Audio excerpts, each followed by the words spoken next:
Building a better cabinet. I'm Brian Lilley with TheRebel.Media. Sir John A. Macdonald is reported to have famously said that in response to a criticism of his cabinet and how they were handling issues of the day, if you want me to have a better cabinet, send me better wood, meaning send him better MPs to choose from.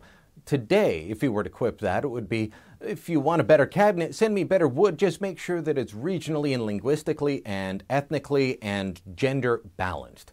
These are all the things that go into choosing a cabinet today, not merit. Justin Trudeau is getting set to unveil his 28-person cabinet, and he's promised that in addition to all the other things that prime ministers have piled onto the selection process due to political pressures like regional balance, like linguistic balance, like making sure you've got all the right ethnic groups represented in cabinet. Now he's also saying he's going to have 50-50 men and women. So 28-member cabinet, 14 men, 14 women.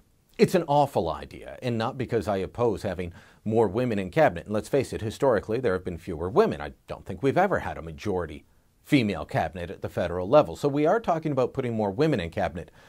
But look, I have no doubt that he can find 14 qualified women to sit in his cabinet. I may disagree with their worldview, their political philosophy, but I'm sure that there are 14 competent women in his cabinet. I am sure there are 14 competent men in his cabinet. Unfortunately, I'm not sure he's one of them.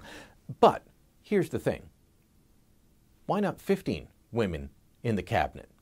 What if he decides that in order to hit this balance, he's got to leave off talented women, or he's got to leave off talented men in order to make room for a promise that means what?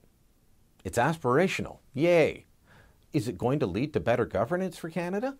Well, there are studies that claim that having women in higher positions of power will lead to better governance. Fine.